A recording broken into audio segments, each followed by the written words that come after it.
हम लोग श्रीमद् भागवतम के तीसरे स्कंद के 9वें अध्याय के 33वें श्लोक को कल पढ़े थे। उसमें बोले थे कि यदा रहितमात्मानं भूतेन्द्रिय गुणाशयी स्वरूपेण मयोपेतम पश्यन् स्वराज्यं मृच्छति। जीव को मोक्ष कब मिलता है? जब वह अपने को यदा रहितम आत्मानम, जब वह स्वयं को रहित देखता है। किस चीज से? पंच महाभूत से, इंद्रियों से, गुणों से और आशय अर्थात अंतःकरण से। इन सबसे पृथक यानी विलक्षण देखता है।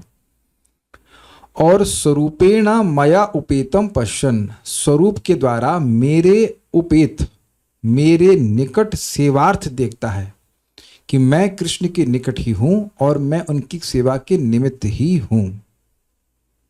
तो स्वराज्यम मृच्छति, वह अपने राज्य को प्राप्त करता है। ये बात आपने सुनी थी, बहुत बढ़िया बात है। क्यों बढ़िया बात है? जब भी हम भगवान का नामोच्चारण कर में घर में विग्रह है तो भगवान की सेवा कर रहे हैं, तो हम अपना राज्य में ही, अपने राज्य में ही हैं। समझ पा रहे हैं मेरी बात? Whenever we are approaching Krishna in the mood of a humble servant, then we have regained our kingdom. Servant, kingdom, kingdom means master, है ना? जब हम अपने आप को इस शरीर से, इंद्रियों से युक्त देखते हैं तो हम इन्हीं के सेवक बनते हैं। कुछ समझ गए ना? तो हमारा जो वाकई राज्य है, जो साम्राज्य है कृष्ण के सेवक के रूप में, वो तो गया। तो अब जब अपने को इनसे रहित देख रहे हैं, इनसे विलक्षण देख रहे हैं, तो व्यक्ति भगवान की सेवा करता है और वो उसकी सबसे बड़ी संपत्ति। बहुत बड़ी बात हमने सीखी थी। आप मंगल आरती के जाएं या भगवान के सामने कभी भी जाएं तो समझिए कि इसी भावना में जाए कि भगवान, आपको कितनी बड़ी दया है कि मुझे आपके सामने आने का मौका मिल रहा है। Not in simply way of saying that, खाली बोल नहीं रहा हूं। इस समय हम लोग बैठ के भागवत हम सुन रहे हैं, कितना बड़ा भाग्य है। और लोग उस समय क्या क्या बातें कर रहे होंगे जो उनको फिर एक दोबारा जन्म देंगी।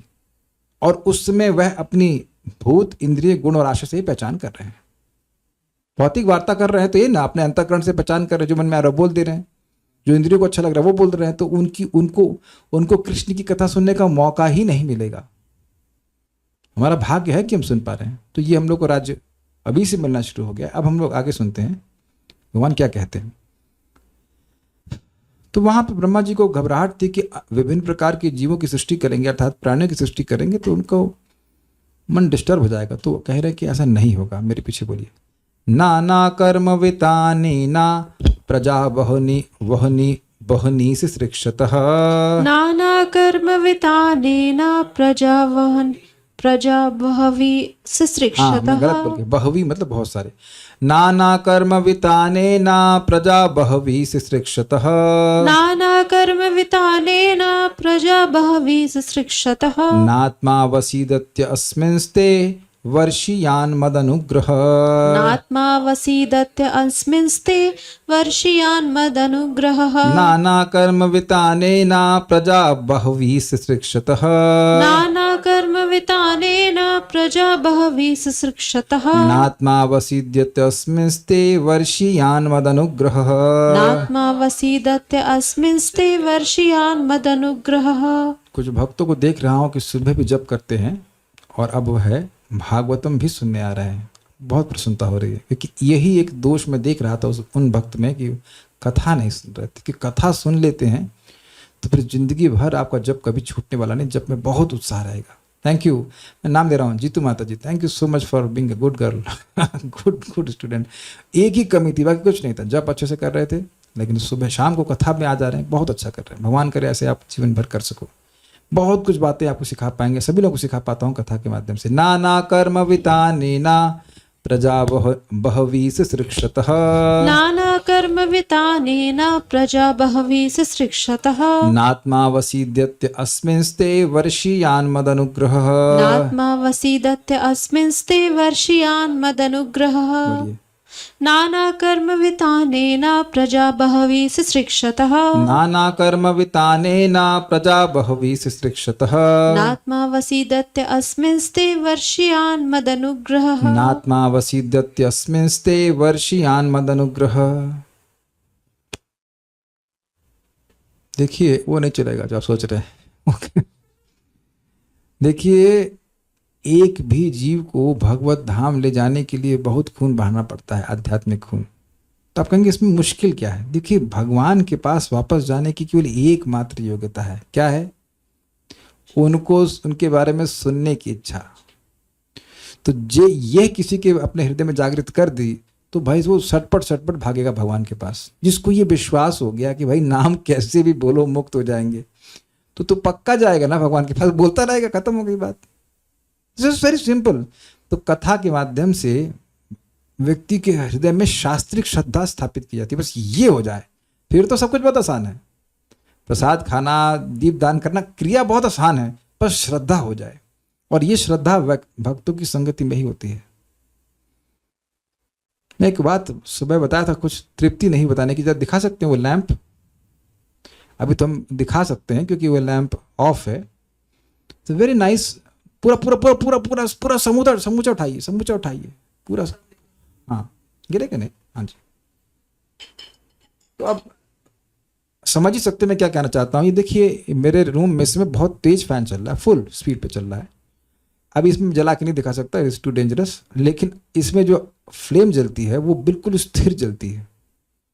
तो मैंने बहुत सुंदर, मतलब क्या कहते हैं, इसे शिक्षा ग्रहण करी कि देखिए, ये जो प्रोटेक्शन वो ऑलमोस्ट इनविजिबल है, to the next to invisible. नहीं दिखाई पड़ रहा कि क्या प्रोटेक्शन है। ये शीशा का जो कवर है, और बाह्य रूप से यह भी लग सकता है कि यह तो एक रुकावट है, लेकिन इससे जो इसमें लौ जलती है वह अखंड रूप से जलती है। इसे अखंड ज्योत का दिया कहते हैं।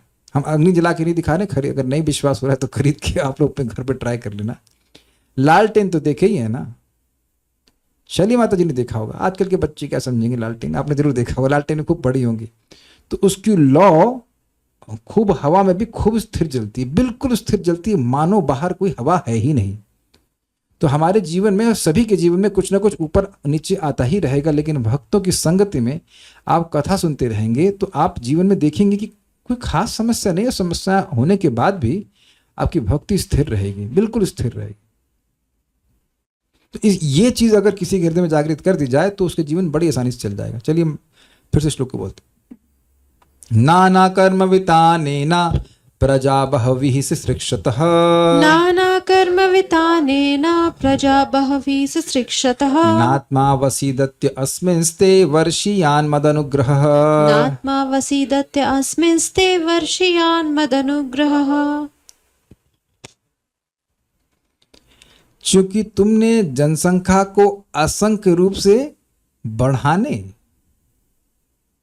नॉट घटाने, बढ़ाने तथा अपनी सेवा के प्रकारों को विस्तार देने की इच्छा प्रकट की है, अतः तुम इस विषय से कभी भी वंचित नहीं होगे। मतलब तुम कभी विफल नहीं होगे प्रजा की सृष्टि करने में, क्योंकि सभी कालों में तुम पर मेरी अहेतु की कृपा बढ़ती ही जाएगी। अब ये एक बड़ी अजीब सी बात है।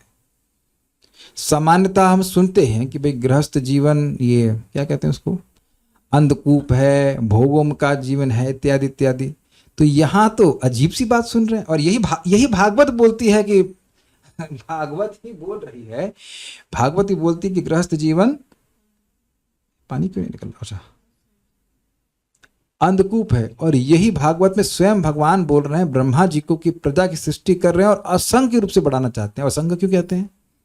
देखिए, इस जगत में लोग चाहते हैं एक बच्चा, दो बच्चा बहुत होगा, 5-6 बच्चे होंगे। लेकिन ब्रह्मा जी भगवान की इच्छा को जानते हैं कि वह जीवों को उनकी अतृप्त इच्छाओं को पूरा करने का मौका देना चाहते हैं, चाहे वो भोग की हो, चाहे वो भक्ति की हो। जी हाँ, सबके संस्कार हैं, कर्मानुसार सबको मिलना चाहिए। ये उनकी काइंड ऑफ बर्थ राइट, उनको मिलना ही चाहिए। इसीलिए भगवान ने सृष्टि करी है। इसीलिए भगवान ने भगवत गीता में कहा है, धर्म अविरुद्ध भूतेषु कामोस्मि भरतर्षभ।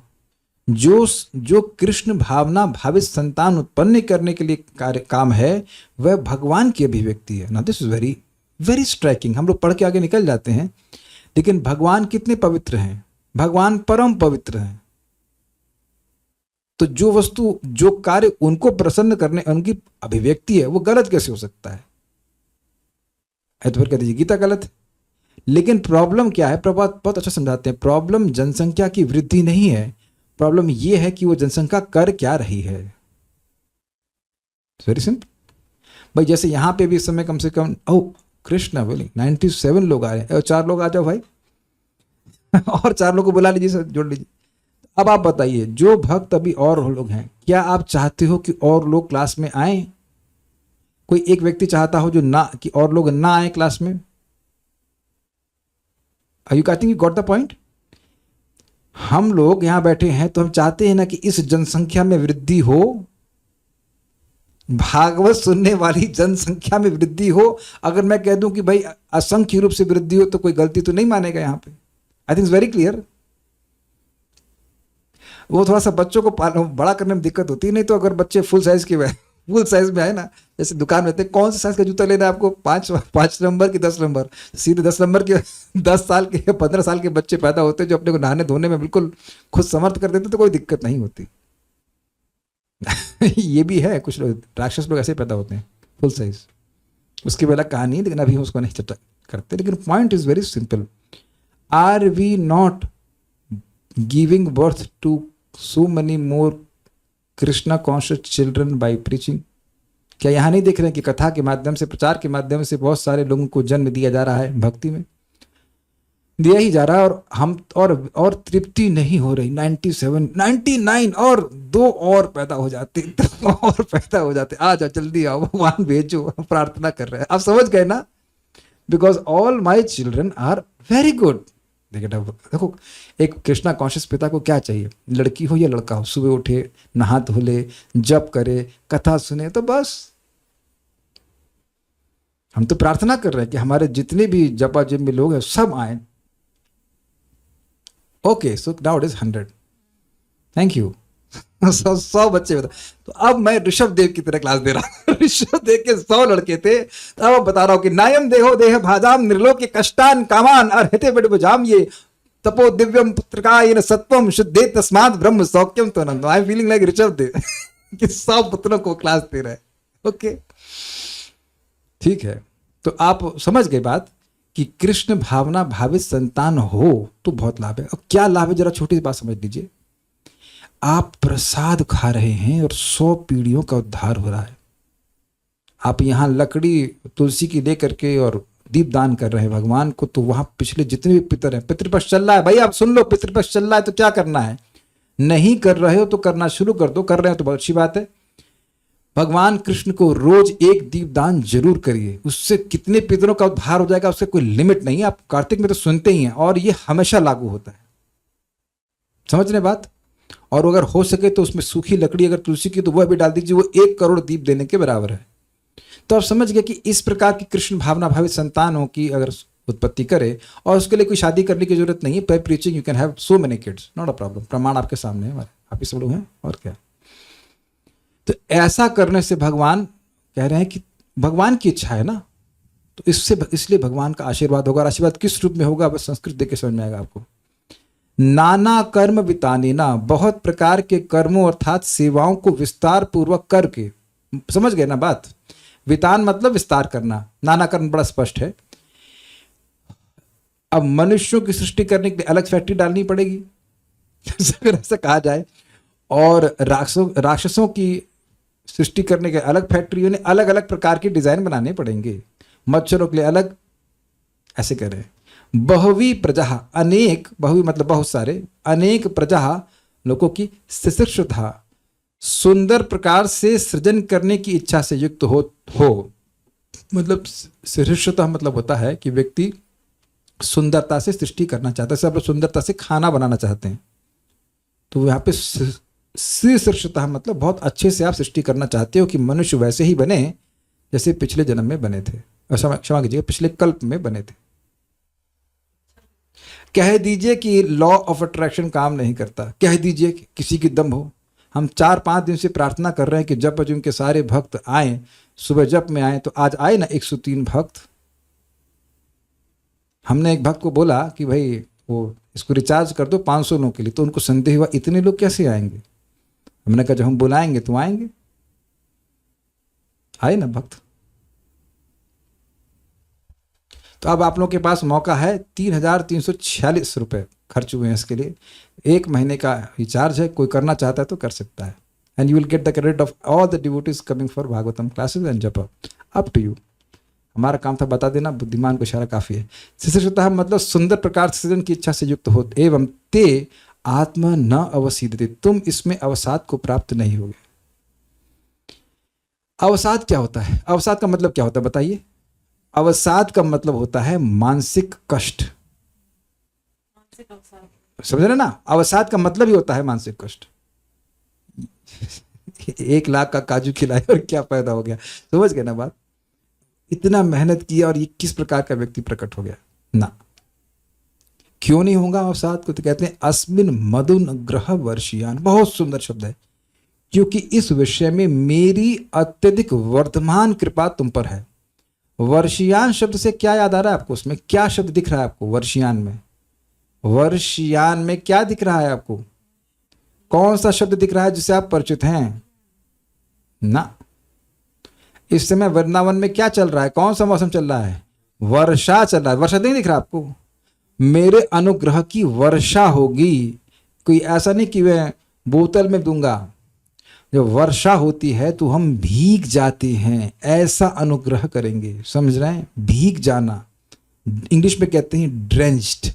समझते हैं इंग्लिश में? ड्रेंच, पूरा भीग जाना। मेरे अनुग्रह से तुम भीग जाओगे।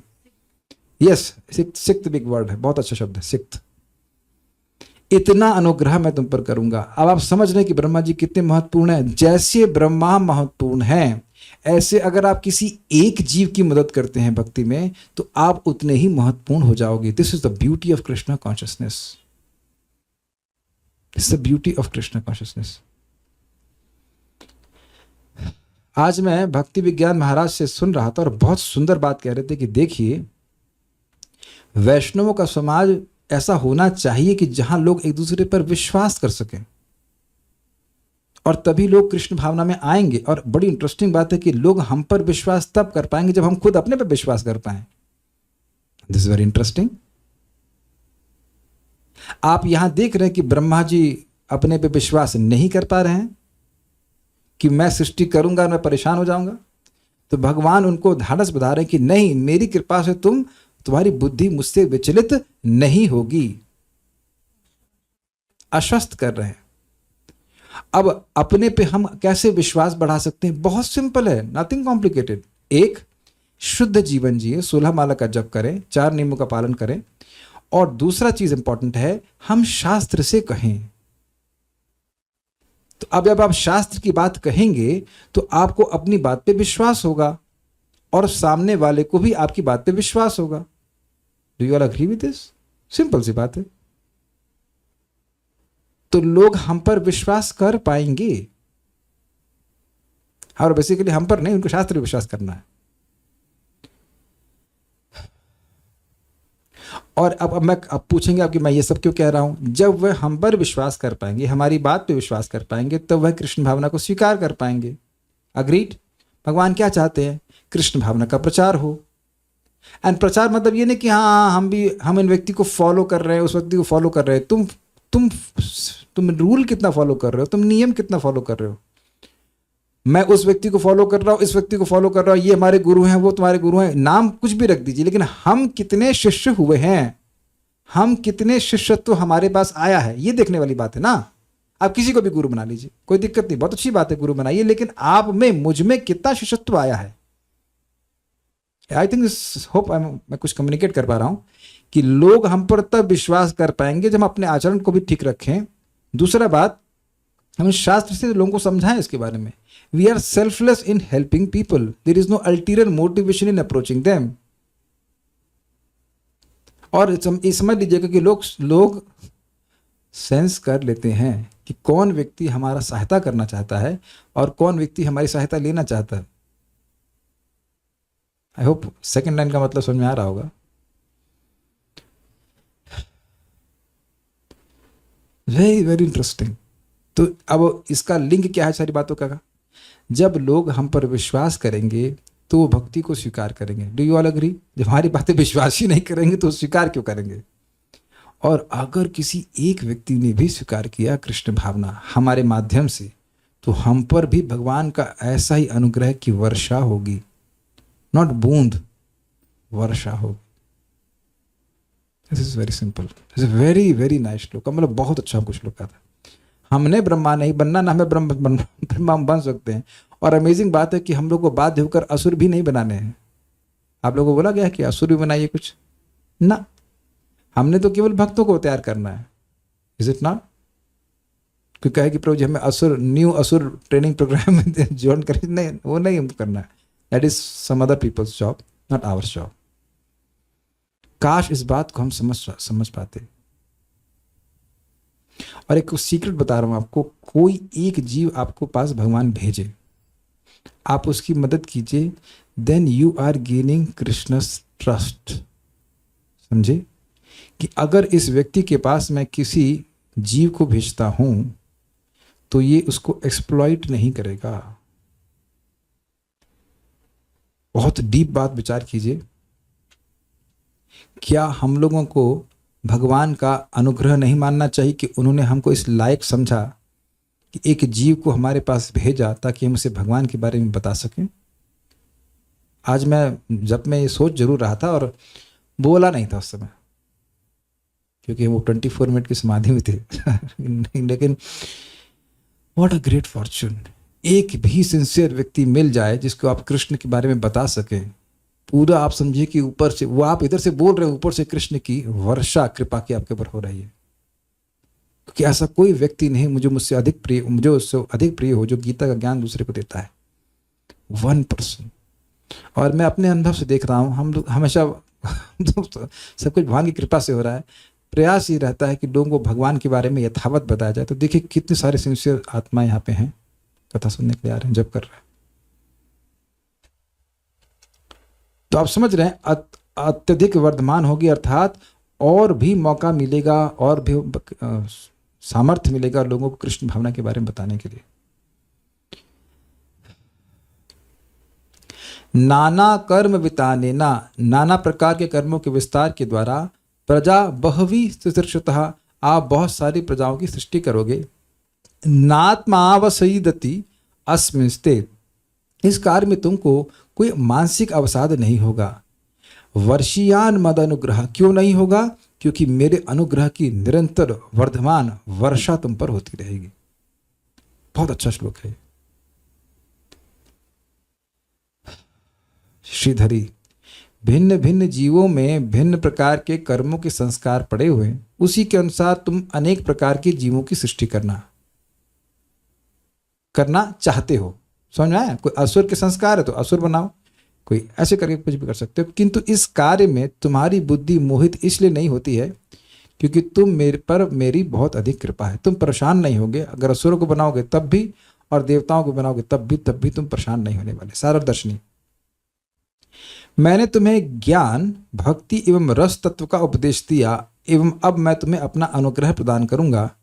एवं वह कृपा क्षणिक नहीं अपितु सर्वकालिक होगी, वर्षीयान अर्थात महान। क्या मतलब है?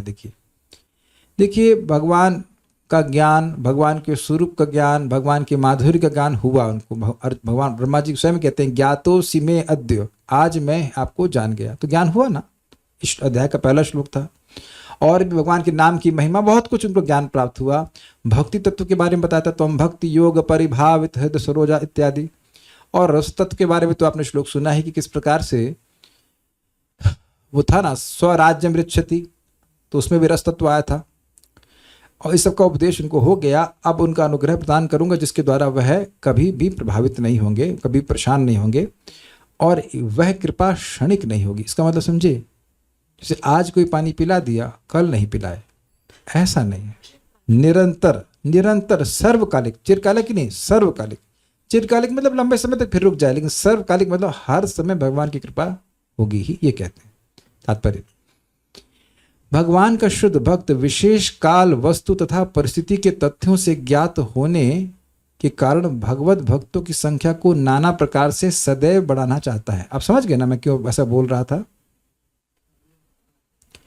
क्या हम कहना चाहते हैं प्रपद लाइन में? कोई काल होता है, कोई वस्तु होती है, कुछ परिस्थिति, यानी कि देश काल परिस्थिति का ज्ञान होने के साथ साथ वो देखता है कि किस अवस्था में किस प्रकार से भक्तों की संख्या बढ़ाई जाए। कहीं आप संकीर्तन करेंगे, कहीं कथा करेंगे। Does it make sense? Prabhupada Amsterdam में थे शायद, सुना था, एम्स्टर्डम है ना, साउथ अफ्रीका, एम्स्टर्डम समथिंग, हम उतना नहीं पता, लेकिन सुना है कि एम्स्टर्डम में प्रभुपाद थे और वहां देखे कि यह लोग कुछ फिलॉसफी नहीं समझ सकते, तो उन्होंने कहा संकीर्तन करो और प्रसाद वितरण करो। Got it?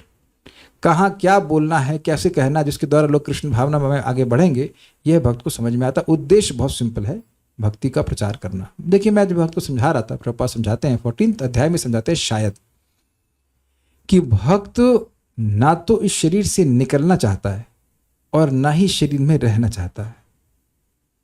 ये क्या मतलब हुआ?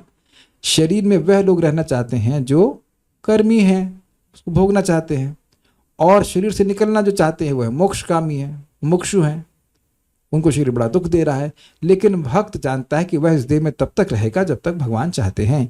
तो इस देह में भगवान मुझे क्यों रखना चाहते हैं? ताकि अन्य देहधारियों को भक्ति का मौका दिया जा सके। क्लियर? इस प्रकार से अगर हम समझते हैं तो फिर हम प्रॉपर भक्ति के स्टैंडर्ड पे आ जाते हैं। जारे देखो तारे कहो, कृष्ण उपदेश करने के लिए भगवान ने हमको देह में रखा हुआ है। दिव्य सेवा का ऐसा विस्तार भौतिकतावादी को भले ही भौतिक लगे, किंतु तथ्य तो यह है कि वह भक्त के प्रति भगवान के अहेतु की कृपा का ही विस्तार होता है। ये समझ में आए? देखिए कुछ लोग सोचेंगे कि भाई अगर भक्त ये सब विचार कर रहे हैं कि कितनी किताबें बिकी, तो ये उसी तरह से जैसे अन्य लोग किताब बेचते हैं अपने जीवन चलाने के लिए। प्रभुपाद जी को बड़ा आग्रह रहता था ये जानने के लिए कि इस महीने कितनी किताबें बिकी, लेकिन वहां उद्देश्य उनका यह नहीं था कि वह प्रसिद्ध हों, अपितु कृष्ण के यश का विस्तार पूरे विश्व में हो। ठीक है ना? ये बात है। ऐसे कार्यों की योजनाएं भौतिक कार्य प्रतीत हो सकती हैं, किंतु परमेश्वर की दिव्य इंद्रियों की तुष्टि में लगे होने से उनकी शक्ति भिन्न भिन्न होती है। क्या मतलब है? देखिए इस जगत में भी भक्त लोग डोनेशन मांगते हैं मंदिरों का निर्माण आदि करने के लिए। तो अब इस जगत में लोग पैसे के पीछे भागते हैं, लेकिन लोग सोचते हैं कि भाई भक्त भी पैसे के पीछे भाग रहे हैं, लेकिन अपितु उनका उद्देश्य यह है कि इसी पैसे को व्यक्ति अपने ही दुर्गति के लिए उपयोग करेगा, और उसका पैसा अगर भगवान की सेवा में लगा कुछ तो उसको महान कल्याण मिलेगा, महान लाभ मिलेगा, इसलिए करते हैं। कैसे एग्जाम्पल? भक्ति विनोद ठाकुर जी महान वैष्णव, परमहंस, भगवान के नित्य पार्षद, महाभागवत। और जब जहाँ तक मैं सुना हूँ योग पीठ का निर्माण करवा रहे थे, महाप्रभु का जन्म स्थल जहाँ पे है, तो वह सबसे 1-1 रुपया मांग रहे थे। It's very interesting. अब 1 रुपये देने में तो उस समय भी मैं लगता नहीं कि किसी को इतनी दिक्कत होगी, मैं भी 1900 के अराउंड की बात होगी। अब 1 रुपये क्यों मांग रहे थे? किसी को 100 रुपये मांगते, 20 रुपये मांगते, या जो भी मांगते, 1 रुपये का मतलब ये कि 1 रुपये तो कोई भी देगा, और सभी को महाप्रभु के मंदिर का, या जहाँ पे उनका जन्म स्थल था, प्राकट स्थल, वहां पे मंदिर जो बनेगा उसको बनाने में सहयोग करने का लाभ प्राप्त हो।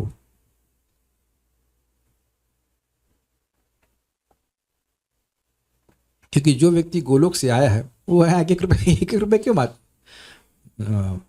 मतलब मांगेगा। तो ये बात यहाँ पर प्रभुपाद ने समझाई। अब यहाँ भगवान कह रहे हैं, उनको आश्वासन दे रहे हैं कि देखो तुम्हें चिंता नहीं करनी चाहिए कि तुम्हें रजोगुण का संपर्क करना पड़ेगा। हम लोग भगवद गीता में सुन रहे थे, रजो रागात्मकम विद्धि तृष्णा संग समुद्भवम, तृष्णा संग समुद्भवन तन्निबध्नाति कौन्तेय, ऐसे कुछ था ना? नहीं, कौन्तेय नहीं था। रजो रागात्मकम विद्धि तृष्णा संग समुद्भवम कर्म संगेन बध्नाति तन्नि बध्नाति कौन्तेय कर्म संगेन देहिनम।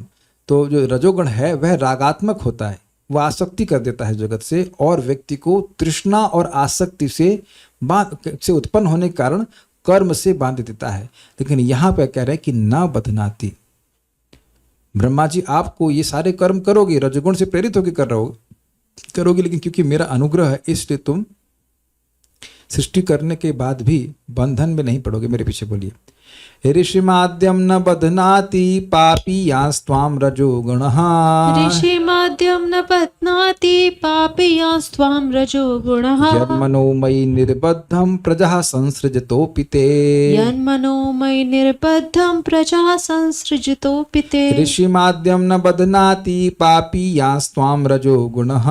ऋषिमाद्यं न बध्नाति पापीयांस्त्वां रजोगुणः। यन्मनोमयि निर्बद्धं प्रजः संसृजतोऽपि ते। यन्मनोमयि निर्बद्धं प्रजा संसृजतोऽपि ते। तुम आदि ऋषि हो और तुम्हारा मन सदैव मुझ में स्थिर रहता है, इसलिए विभिन्न संततियां उत्पन्न करने के कार्य में लगे रहने पर भी तुम्हारे पास पापमय रजोगुण फटक भी नहीं सकेगा। इस जगत में आप देखते हैं कि कुछ संतान उत्पन्न कर लेते हैं और उनके लिए व्यक्ति क्या क्या पाप करता है, क्या करें, इन बच्चों के लिए करना पड़ता है। कह दीजिए कि ऐसा नहीं कहते, करते हैं, लेकिन इतनी संतति उत्पन्न करने के बाद भी तुमको पाप स्पर्श नहीं करेगा। प्रजा की संतति उत्पन्न करना पाप नहीं है, लेकिन रजोगुण व्यक्ति को पाप में प्रवृत्त करता है। काम एषः क्रोध एषः रजोगुण समुद्भवा महाशनो महापापमा विधेयनम यह वैरिणाम। अर्जुन ने पूछा कि लोग ना चाहते भी पाप क्यों करते हैं, तो कहते हैं काम की वजह से। तो काम कहाँ से उत्पन्न होता है, तो रजोगुण की वजह से उत्पन्न होता है। तो कह रहे हैं कि रजोगुण का स्पर्श करने के बाद भी और इतनी सृष्टि करने के बाद भी तुमको पाप नहीं बांधेगा। यत क्योंकि प्रजा संसृतः अपि, संतति उत्पन्न करते हुए भी ते मनः मयि निर्बद्धम, तुम्हारा मन मुझ में नितराम बद्धम एकाग्र रहेगा। समझे, बंधा हुआ रहेगा। कार्य कर रहे हो लेकिन मन तुम्हारा मुझ में बंधा रहेगा। ये भगवान का आशीर्वाद है कि ऐसा होगा। तत् इसलिए आद्यम, तत्मत तस्मात्, इसलिए आद्यम, हे सर्वप्रथम ऋषि, त्वाम पापीयान रजोगुणः न बध्नाति, तुमको पापी रजोगुण बंधन में नहीं डाल पाएगा। बहुत स्पष्ट है। देखिए, आप देखिए, जैसे आप लोग बाहर जाते हैं कुछ कार्य करने के लिए, जैसे भी भक्त हमको दिख रहे हैं तो स्कूटर से जाते हैं बहुत दूर काम करने के लिए, तो वो बता रहे थे कि वो हरे कृष्ण बोलते हुए जाते। तो अब आप देखिए कि वो काम करने जा रहे हैं लेकिन उनको बंधन नहीं पड़ रहा है। सुबह उठ के जप करना, भगवान के लिए भोजन बनाना, फिर उसके बाद अपना जो भी अस्पताल में जा रहे हैं, कहीं जा रहे हैं, जहाँ पे काम करने जाते हैं, तो वहाँ कृष्ण कृष्ण बोलते हुए जा रहे हैं। जैसे आज मैं सब्जी ग्रॉसरी लेने जा रहा था तो हमने कभी हाथ लगे हुए हैं, टांग लगी स्कूटर चलाने में, अब जीभ से तो थाला नहीं उठाना है ना। इज इट नॉट जो फेवरेट ट्यून है, गा डालो।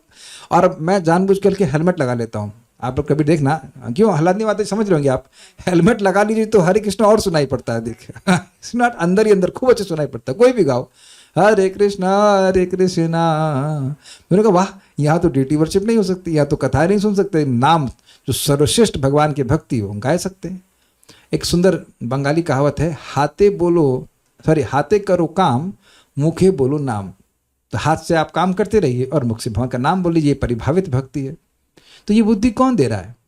भगवान दे रहे है ना। तो रजोगुण का एक कार्य, मार्केट में कहाँ कहाँ जाना पड़ता है, ये लाओ वो लाओ, जब वो बोलना हो तो वो बोल दीजिए और बाकी टाइम हरे कृष्णा बोलिए जब इधर से उधर घूम रहे हैं। तो लाइक दिस इस तरह से हमारी मति भगवान में बध रहती है। जैसे कि माता यशोदा, खैर वो तो दिव्य हैं, लेकिन वह मंथन कर रही हैं। पहली बात तो कृष्ण के लिए ही कर रही मंथन दही का, लेकिन फिर कृष्ण की लीलाओं को गा रही हैं। तो ये वहाँ पर बात कहते हैं कि आदर्श है भक्त का कि वह भिन्न भिन्न कार्यों में लगा है, लेकिन भगवान का गुण गाए, भगवान का नाम को गाए, तो इस प्रकार से उसका मन भगवान में लगा रहेगा, तो उन कार्यों से वह बंधन में नहीं पड़ने वाला। ऋषि माध्यम, हे आदि ऋषि, सर्वप्रथम ऋषि, न बध्नाति, तुम बंधन में नहीं पड़ोगे, तुम बंधन में नहीं पड़ते हो। जो संस्कृत जानते हैं वह यह जानते हैं कि यहाँ पे वर्तमान का प्रयोग किया जा रहा है। अहम पठती, मैं पढ़ता हूं, तो न बध्नाति, तुमको नहीं बांधता है। क्या नहीं बांधता है? पापीयांस त्वाम रजोगुण, रजोगुण जो बहुत पाप में व्यक्ति को पाप में प्रवृत्त कर देता है, उसको वह तुमको नहीं बांधता है। ये बदनाती शब्द जो है वह रजोगुण के लिए उपयोग हो रहा है। तुमको नहीं बांधता है, थर्ड पर्सन में बोल रहे हैं ना रजोगुण को। रजोगुण मान लो एक व्यक्ति साहब, तो रजोगुण तुमको नहीं बांधता है। नहीं बांधेगा यह नहीं कह रहे हैं, तुमको नहीं बांधता है, वर्तमान में कह रहे हैं। क्यों नहीं? यन मनोमयी निर्बद्धम, क्योंकि यन यन मतलब यहाँ पे यत है, यत मतलब क्योंकि तुम्हारा मन मई, मुझ में नितराम बद्ध, मुझ में लगा रहता है। इसी बात को आप भागवतम के प्रथम स्कंद में सुनेंगे। अनन्य विषय आत्मा नाम सुन चुके हैं। अनन्य विषय आत्मा नाम, एक भक्त सुबह उठते ही कृष्ण की सेवा के लिए उत्साहित होता है। स्नान करना है, भगवान की आरती करनी है, पूजा करनी है, तो ये सब काम बड़े एक्टिव लग सकते हैं, लेकिन उन सभी कामों में भगवान में भक्त की मति बद्ध रहती है। सिट ओके, ये बात है। प्रजा संसृजतोपिते, यद्यपि तुम प्रजा की सम्यक रूप से सृष्टि कर रहे हो, मतलब वहां ऐसा नहीं है कि तुम्हारा ध्यान नहीं है। पता लगा इंसानों की आंख बनानी, वहां पे लगा चूहे की आंख लगा दी, ऐसा हुआ है क्या? ऐसा नहीं होता। इंसानों की आंख इंसानों की आंख होती है, हमें से किसी की पूंछ तो नहीं है ना। तो ऐसी गलती नहीं करते हैं ब्रह्मा जी की इंसानों की पूंछ निकल जाए या कुछ गलत बन जाए। नहीं, इंसान इंसान की तरह कार्य करेगा, छिपकली छिपकली की तरह कार्य करेगी। यानी कि कितनी जटिल प्रक्रिया शरीर को बनाने की, उसमें गलती नहीं करने वाले, लेकिन ऐसा करते हुए भी तुम्हारा मन भगवान में लगेगा। कैसे ऐसा होता है? आपने कभी जीवन में, माताओं से पूछता हूं, क्या तुमने कभी किसी से प्यार किया है? मतलब अपने बच्चे से।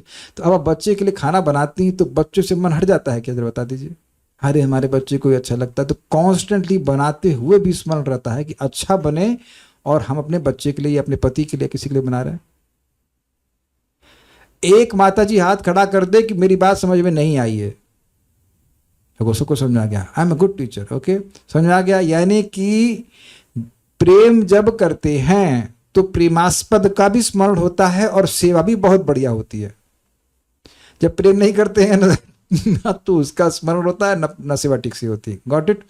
संसृजतो मतलब सेवा जो तुमको दी गई खूब बढ़िया से कर रहे हो, क्योंकि भगवान को प्रसन्न करेगी, और भगवान को भूल ही नहीं सकते हैं क्योंकि मन भगवान में लगा हुआ है।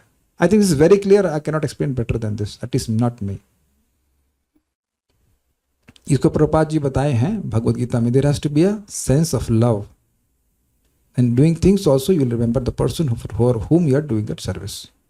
श्रीधरी, ऋषि माध्यम इत्यादि 4 श्लोकों से श्री भगवान अपने अनुग्रह का ही वर्णन करेंगे। समझे? पिछले श्लोक में कहे कि अनुग्रह की वर्षा होगी, तो कहेंगे भाई, पूछ लें कि भाई क्या वर्षा होगी, क्या स्वरूप है आपकी वर्षा का? तो कहते हैं वर्षा ऐसी होगी कि तुम सृष्टि करते हुए भी, इतना कॉम्प्लेक्स कार्य करते हुए भी तुम्हारी मति मुझ में ही लगी रहेगी। ये अनुग्रह है भगवान का। प्रजाओं की सृष्टि करते समय भी तुम्हारा मन चूंकि मुझ में ही लगा रहता है, इसलिए रजोगुण तुमको बांध नहीं पाता है। सब कुछ वर्तमान में है। क्रम संदर्भ थोड़ा लंबा सा है, तो समझ लीजिए। पूर्व में यह कहा गया था, एतन्मतं समातिष्ठ परमेण समाधिना भवान कल्प विकल्पेषु न विमोहयति करहिचित्। हे ब्रह्मा, तुम मन को एकाग्र करके इस निर्णय का पालन करो, तुम्हें न तो आंशिक और न ही पूर्ण प्रलय के समय किसी प्रकार का गर्व विचलित कर सकेगा। 2.9.37 ये सब हमने चतुश्लोकी भागवतम के संबंध में चर्चा करी थी कि भगवान ने इस प्रकार से उनको आशीर्वाद दिया कि तुम्हारे मन में ये गर्व कभी नहीं आएगा कि तुम स्वतंत्र सृष्टि करता हो। तो ये बात यहाँ पे बोली जा रही है कि भगवान ने ऐसा वरदान पहले भी दिया है। ना भारती में अंगम ऋषोपलक्ष्यते, ना वै क्वचिन्मे मनसो मृषागति, ना मे ऋषि काणि पतंत सतपथेर यन्मे हृदयोत्कंठवता धृतो हरि। ये ब्रह्मा जी का शब्द है। हे नारद, चूंकि मैंने भगवान हरि के चरण कमलों को अत्यंत उत्कंठा के साथ पकड़ रखा है, अतएव मैं जो कुछ कहता हूं वह कभी असत्य नहीं होता। न तो मेरे मन की प्रगति कभी अवरुद्ध होती है और न ही मेरी इंद्रियां कभी भी पदार्थ की क्षणिक आसक्ति से पतित होती हैं।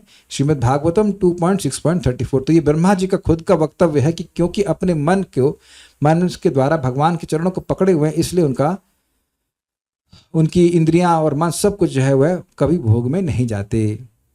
ये दोनों बातें हो गई। भगवान ने आशीर्वाद दिया और ब्रह्मा जी अपना अनुभव भी बता रहे हैं। आज मैं देखा कि एक भक्त सुबह उठ के 3 बजे उठ गए, 6 बजे तक माला पूरा, और दोपहर में मैसेज आया, प्रभु जी कोई कंप्यूटर की सेवा हो तो बताइएगा।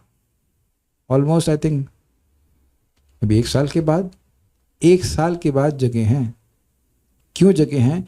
क्योंकि जप किया है। अब ये जो मैं बात बोलता हूँ वह मैं प्रैक्टिकली होते हुए देखता हूँ। मैंने कितनी बार बताया ना कि जब आप जप करेंगे, जब सुबह सेवा मांगेंगे आप जम करके, तो कृष्ण आपको उत्साहित कर देंगे।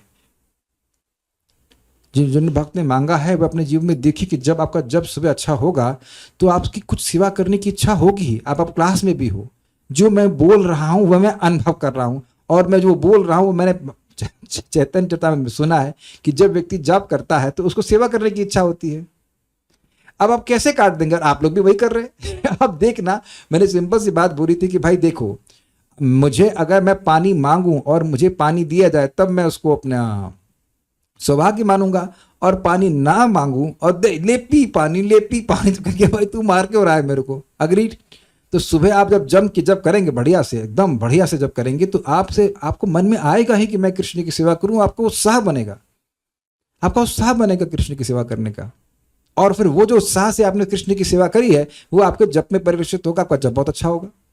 ये सब मेरे शब्द नहीं है, भक्ति साम्य सिंधु में बिल्कुल स्पष्ट लिखा है कि विग्रह की सेवा करने के द्वारा व्यक्ति की सेवा की वृत्ति बनती है, उससे वह निरपराधिक जप करने के लिए योग्य बनता है। फिर वो निरपराधिक जप करता है तो फिर सेवा करने की और इच्छा बनती है। इसे फीडबैक सर्किट। तब मैं आप समझ सकते हो कि मैंने क्यों कहा ये। मैंने इसलिए कहा, अगर हम सुबह उठ करके बहुत अच्छे से जप करते हैं तो क्या कर लिया हमने? अपने आप को, अपने मन को भगवान ने फिक्स कर लिया। समझे? तो स्वाभाविक रूप से दिन में भी मन गलत चीजों में नहीं जाएगा। अगर जाएगा भी तो धीरे धीरे वो प्रवृत्तियां सब समाप्त होने लग जाएंगी। ये विज्ञान है, तो समझने का प्रयास कीजिए। ये रात में समझना है ताकि सुबह इसको अप्लाई कर सके। And if we space out in the evening, then we will be in a different space in the morning. Try it out if you don't believe me. शाम को पजल किया, इधर उधर की कुछ बातें करी, ऐसे टाइम बर्बाद किया तो सुबह भी स्पेस डाउट ही रहेंगी। वहां कुछ समझ में नहीं आएगा सुबह करना क्या है। मुझे नेगेटिव नहीं बोलना चाहिए, लेकिन देखिए भागवत बोलती है कि अन्वय तेरे काभ्याम यत् सात सर्वत्र सर्वदा। पॉजिटिव बातें भी सुननी चाहिए और नेगेटिव बातें भी सुननी चाहिए।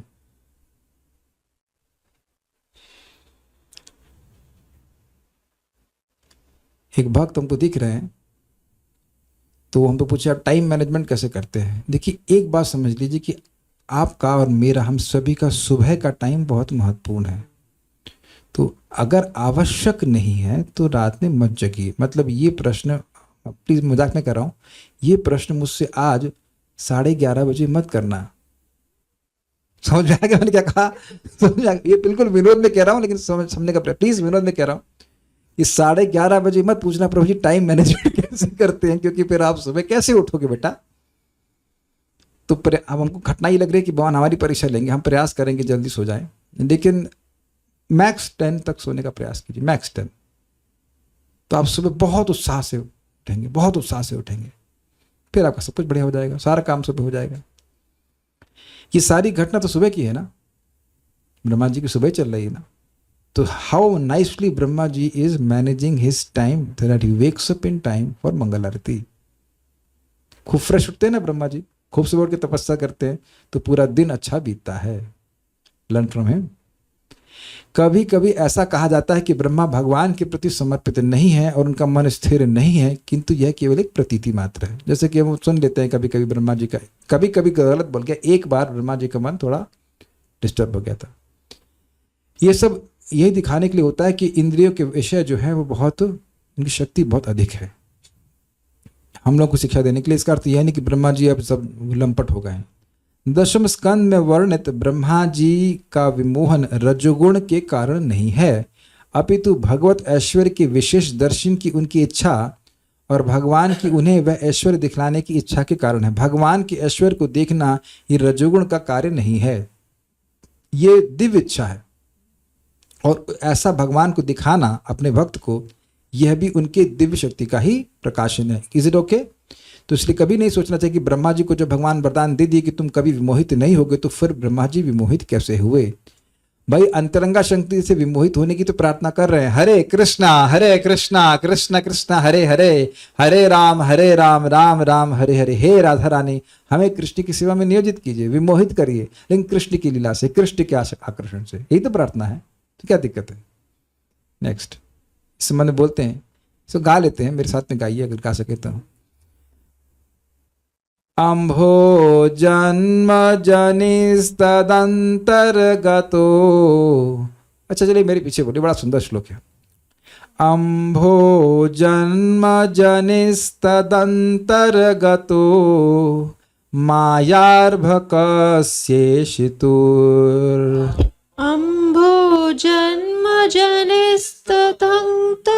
गतो मायार्भकस्येषितुर् दृष्टुं मञ्जुमहित्वमन्यदपि तद् वत्सानितो वत्सपान् दृष्टुं मञ्जुमहित्वमन्यदपि तद् वत्सानितो वत्सपान् नीत्वान्यत्र कुरुद्वहान्तर्दधात् खेवस्थितो यः पुरा नीत्वान्यत्र कुरद्वहान्तरदधात् खेवस्थितो यः पुरा दृष्ट्वा घासुर्मोक्षणं प्रभवतः प्राप्तः परं विस्मयम् दृष्ट्वा घासुरमोक्षणं प्रभवतः प्राप्तः परम विस्मयम्। क्या आपके मन में इच्छा नहीं आती कि श्लोकों का आस्वादन किया जाए, खूब गाया जाए? आएगा, घबराइए मत, सब लोग जिंदा रहना दशम स्कंद तक। भगवान की प्रार्थना है कि सभी लोग भक्ति में और शरीर से जिंदा रहिए। बड़े सुंदर सुंदर श्लोक हैं, कितना सुंदर गाने में लग रहा है ना। उस समय क्या भाव है, तो इसलिए हम आगे बढ़ जा रहे हैं। हे महाराज परीक्षित, स्वर्गलोक में वास करने वाले ब्रह्मा ने अघासुर के वध करने तथा मोक्ष देने के लिए सर्वशक्तिमान कृष्ण के कार्यकलापों को देखा था और वे अत्यधिक चकित थे। अब वही ब्रह्मा कुछ अपनी शक्ति दिखाना और उस कृष्ण की शक्ति देखना चाह रहे थे, जो मानो सामान्य ग्वाल बालों के साथ खेलते हुए अपनी बाल लीलाएं कर रहे थे। इसलिए कृष्ण की अनुपस्थिति में ब्रह्मा सारे बालकों तथा बछड़ों को किसी दूसरे स्थान पर लेकर चले गए। इस तरह वे फंस गए, क्योंकि निकट भविष्य में वे देखेंगे कृष्ण कितने शक्तिशाली हैं। श्रीमद् भागवत 10:13-15। इस श्लोक को रखने का क्या मतलब हुआ? ये दिखाने के लिए कि ब्रह्मा जी रजोगुण से मोहित नहीं थे, अपितु भगवान की वह ऐश्वर्य को यानी मंजू महिमा को देखना चाहते थे। ठीक है। एकादश स्कंद में सनक आदि कुमारों के प्रति हंसावतार द्वारा उक्त ज्ञान कथा से यह ज्ञात होता है कि ब्रह्मा जी को भगवान महिमा के प्रकाशन हेतु ब्रह्म ज्ञान का वरदान दिया गया था। मैं इसको पूरा नहीं पढ़ा हूँ, बस इतनी बात याद है कि ब्रह्मा जी उसमें सृष्टि में लगे हुए थे और आके वो भागवत का प्रश्न करने लगे, इन द सेंस 4 कुमार, तो वो थोड़ा सा उत्तर नहीं दे पाए, तो उस समय हंसावतार आ गए थे। तो वहाँ पे ऐसा मतलब लग रहा है टीका से कि वहाँ भगवान कुछ आशीर्वाद उनको दिए थे। अभी मैं उस पर कुछ नहीं कह पाऊंगा, मैंने इसको पढ़ा नहीं है। सारा दर्शनी। तुम्हें रजोगुण के संदूषण से भयभीत नहीं होना चाहिए। दशम स्कंद में ब्रह्मा जी का मोह रजोगुण के कारण नहीं, अपितु परम मंगलमय मंजू महिमा के दर्शन सौभाग्य के ना होने के कारण उत्पन्न हुआ, एवं इसकी व्याख्या उस श्लोक की चर्चा में की जाएगी। तो ये बिल्कुल स्पष्ट है, जो भी आपने जीव गोस्वामी जी की टीका में पढ़ा था। तात्पर्य देखिए, स्पष्ट का मतलब यही है कि ब्रह्मा जी का जो विमोहन था वह रजोगुण की वजह से नहीं, अपितु भगवान का ऐश्वर्य दर्शन करने की इच्छा से था, और वह दिव्य इच्छा है। तात्पर्य, ब्रह्मा को यही आश्वासन द्वितीय स्कंद के 9वें अध्याय के श्लोक 36 में दिया गया है, जिसको अभी आपने जीव गोस्वामी जी की टीका में सुना, कि तुम अब कभी भी माया के द्वारा प्रभावित नहीं होगे। भगवान द्वारा इस तरह अनुग्रह दिखाए जाने से ब्रह्मा की सारी योजनाएं अच्युत हैं, अर्थात उनकी कोई भी योजना माया के द्वारा विफल नहीं होगी। यदि कभी ब्रह्मा मोहग्रस्त होते भी हैं, जैसा कि दशम स्कंद में है, तो वे अंतरंगा शक्ति के कार्य को देखकर मोहित होते हैं, और वह दिव्य सेवा में आगे बढ़ने के लिए ही है, अर्थात उनका प्रेम और भगवान के प्रति बढ़ा। भगवान का ऐश्वर्य, भगवान का माधुर्य उस लीला के द्वारा प्रकाशित हुआ, वो आप दशम स्कंद में देखेंगे। अर्जुन भी इसी तरह मोहित होता हुआ पाया जाता है भगवद गीता में, जैसा कि आप सब जानते हो। मोहित इसीलिए हुए ताकि लोगों को दिव्य ज्ञान प्राप्त हो, वो सब गुणों के प्रभाव में मोहित नहीं होते हैं। भगवान के शुद्ध भक्तों को ऐसा मोह भगवत ज्ञान में उनकी उत्तरोत्तर उन्नति के लिए ही है। तो दिस इज ओके, यहाँ पे रुक जाते हैं, we are in time, so will stop here. आगे श्लोकों को हम देखेंगे, और कोई प्रश्न तो है नहीं, तो समझ गए होंगे। कुछ रह गया क्या? भगवान के शुद्ध भक्तों को ऐसा मोह भगवत ज्ञान में उनकी उत्तरोत्तर उन्नति के लिए है। देखिए, ब्रह्मा जी को ये मोह हुआ कि ये लड़का कैसे भगवान कैसे हो सकता है, ये अपने मित्रों का झूठा खा रहा है। भगवान झूठा खाते हैं, हमारे यहाँ तो झूठा बिल्कुल नहीं खाते। तो अब ऐसा उनका मोह हुआ, तो वह भगवान के ऐश्वर्य को देखना चाहते थे। तो जब भगवान के ऐश्वर्य को देखे, बड़ी सुंदर सुंदर प्रार्थना किए, तो अब उनको भगवान का ऐश्वर्य और क्लियर हुआ ना, तो और प्रगति हुई। भाई भगवान के ऐश्वर्य की कोई लिमिट तो है नहीं, तो इस प्रकार से उनकी और प्रगति हुई। अब अर्जुन के इस प्रकार से उन्नति को प्राप्त हुए। देखिए अर्जुन की उन्नति को तो हम नहीं समझ पा रहे हैं, लेकिन अर्जुन तो भगवान के प्रेमी ही हैं। अर्जुन के माध्यम से हम सब लोग की उन्नति हो गई। अर्जुन को तो भगवान ने जानबूझ करके मोह उत्पन्न कराया। नर नारायण वाला क्या, हमको नहीं पता। वो ब्राह्मण का बच्चा वाला प्रश्न कुछ नहीं पता, वो क्या कह रहे हैं, हमको have no idea what it is, no idea. So stop here, just to प्राण। श्रीमद् भागवतम की जय, श्रील प्रभुपाद की जय, निताई गौर प्रेमानंद।